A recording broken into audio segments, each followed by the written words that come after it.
ran across a really interesting article that basically asked the question which college football team surprisingly or teams surprisingly produced the most NFL draft talent. And would you believe the answer is the California Golden Bears, my sturdy Golden Bears. That's right. According to this article in it's called The Comeback by John Casillo on April 19th of 2017 this year. There's a picture of Jared Goff there, as you can see. The, he does an analysis of going back over 10 years and determines that the five most surprisingly high draft percentages: number one, California Golden Bears, 36 picks versus 63 wins. In other words, 0.57 picks per win. And that's the fourth highest figure overall over 10 years, right? I mean, overall, period. Miami Hurricanes, 40 picks. The Arkansas Razorbacks, the Illinois Fighting Illini, and the North Carolina Tar Heels. But Cal's number one. And what that means is that we haven't won a lot of games compared, but we put from those same teams that didn't win a lot of games compared to the USC's and the Alabamas, we put a lot of players in the NFL. 63. I mean, excuse me, 36. So if you take 36 and turn it around, what do you get? You get 63, all right? We have 36 players. 36 active. That's incredible. Now, what that means, and he says Cal in particular makes little sense to be that high, especially with the easy access to top flight talent that Miami has. But it does make sense that we're an underperformer because we have not had the greatest coaches. We've had fantastic talent, but that talent has perennially not been coached well. You look at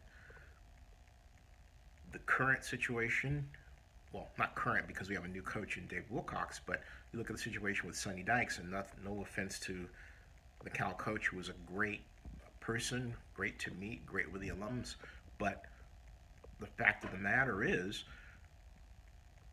we had a number of great players on the offense, not just Jared Goff, but their talents were not appropriately used to produce a more efficient offense with respect to the run game. On defense, wow, boy, great players, lousy schemes. Schemes where we didn't have appropriate what's called outside contain, where you stop the end run. Schemes that just caused a number of fantastic, talented linebackers to be out of position. Not their fault, they're just doing what the coach tells them. And that's what people have to remember. A football team is only as good as what the coach tells the players to do, because the players are not drawing these plays up in the dirt. They're young. They're between the ages of 17, 18, 19, and they're expecting the coach to guide them in the proper direction. They don't want to let the coach down. So they're going to do what the coach asks them to do. I mean, I remember this is a Skyline High School, and I went out for quarterback, mainly because there was a cheerleader I was interested in. But I remember Coach Fardella, legendary Tony Fardella, put me in at strong safety during spring practice in a 7-on-7 drill.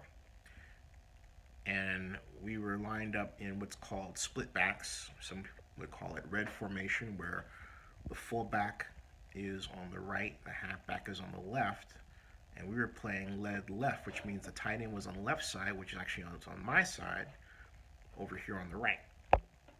And the responsibility I had was to cover the tight end unless the halfback came out on the flat, okay, and then I would go immediately to the flat.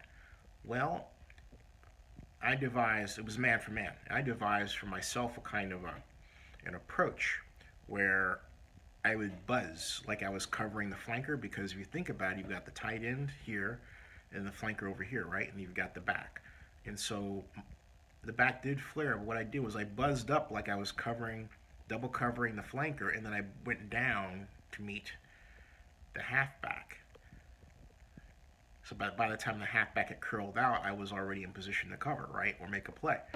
And you could hear Fardella yell, "What are you doing?" And then he went, "Oh," and I explained it. And it made sense to him after I had done it, but it was completely out of what he asked me to do, right? So Fardell actually ended up making a coverage based on what I had done, which says a lot for him as a person. He's a great man, okay? But the bottom line is, most football players in high school, let alone college, don't do that. Okay? They do exactly what they're told. And that is why you get the results you get at Cal. Because we haven't had coaches that have put players in positions where they can make plays. There you go. Follow Zenny62 on Twitter. Subscribe to Zenny62 on YouTube for our 12th year of coverage of the NFL Draft.